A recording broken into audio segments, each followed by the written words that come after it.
नमस्ते दोस्तों। स्वागत है आपका हमारे इस खास कार्यक्रम में जहां हम बात करेंगे बिहार विधानसभा चुनाव 2025 की, जो अब बस कुछ ही महीनों दूर है। इस बार का चुनाव बेहद रोमांचक होने वाला है क्योंकि यहां मुकाबला है दो बड़े गठबंधनों के बीच। एक तरफ है सत्ताधारी एनडीए और दूसरी तरफ विपक्षी इंडिया गठबंधन। लेकिन सवाल यह है कि क्या इंडिया गठबंधन राहुल गांधी की अगुवाई में बिहार में इस बार बाजी मार सकता है? आइए इसकी पड़ताल करते हैं। बिहार की सियासत हमेशा से जातीय समीकरणों, सामाजिक गठजोड़ और जमीनी मुद्दों के इर्द गिर्द घूमती रही है। इस बार इंडिया गठबंधन, जिसमें राजद, कांग्रेस, वीआईपी और वाम दल शामिल हैं, एक नई रणनीति के साथ मैदान में उतरा है। राहुल गांधी ने बिहार में अपनी सक्रियता बढ़ा दी है। पिछले कुछ महीनों में वे कई बार बिहार का दौरा कर चुके हैं और उनकी नजर खास तौर पर युवाओं, पिछड़े वर्गों और अति पिछड़े वर्गों पर है। बिहार में अति पिछड़ा वर्ग यानी ईबीसी की आबादी 36% से ज्यादा है और यह वोट बैंक बिहार की सियासत में गेम चेंजर साबित हो सकता है। राहुल गांधी ने दरभंगा जैसे इलाकों में छात्रों और युवाओं से सीधा संवाद किया है, पेपर लीक जैसे मुद्दों को उठाया है और बिहार के युवाओं को रोजगार और शिक्षा के मुद्दे पर एकजुट करने की कोशिश की है। इंडिया गठबंधन की रणनीति साफ है। वो उन 90% लोगों को अपने साथ लाना चाहते हैं जो उनके मुताबिक मौजूदा सरकार की नीतियों से प्रभावित हैं।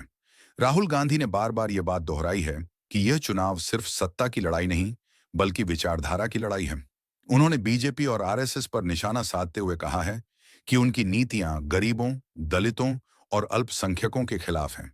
इस संदेश को बिहार की जनता तक पहुंचाने के लिए इंडिया गठबंधन सोशल मीडिया का भी जमकर इस्तेमाल कर रहा है। कांग्रेस ने अपने उम्मीदवारों के लिए सोशल मीडिया फॉलोअर्स की शर्त रखी है ताकि डिजिटल प्लेटफॉर्म पर उनकी आवाज और मजबूत हो। खास तौर पर कन्हैया कुमार जैसे नेताओं को आगे किया जा रहा है, जिनके सोशल मीडिया पर लाखों फॉलोअर्स हैं और युवाओं में खासी लोकप्रियता है। इसके अलावा इंडिया गठबंधन रोजगार, महंगाई और कानून व्यवस्था जैसे मुद्दों को जोर शोर से उठा रहा है। राहुल गांधी ने बिहार में संविधान सुरक्षा सम्मेलन जैसे आयोजनों के जरिए यह संदेश देने की कोशिश की है कि उनकी लड़ाई सामाजिक न्याय और समावेशी विकास के लिए है। राष्ट्र के साथ मिलकर वे यादव, मुस्लिम और अन्य पिछड़े वर्गों के बीच अपनी पैठ मजबूत करने में जुटे हैं। साथ ही तेजस्वी यादव की युवा अपील और नीतीश कुमार की फ्री बिजली जैसी योजनाओं के जवाब में मुफ्त बिजली और सौर ऊर्जा जैसे वादों का मुकाबला करने की रणनीति बनाई जा रही है।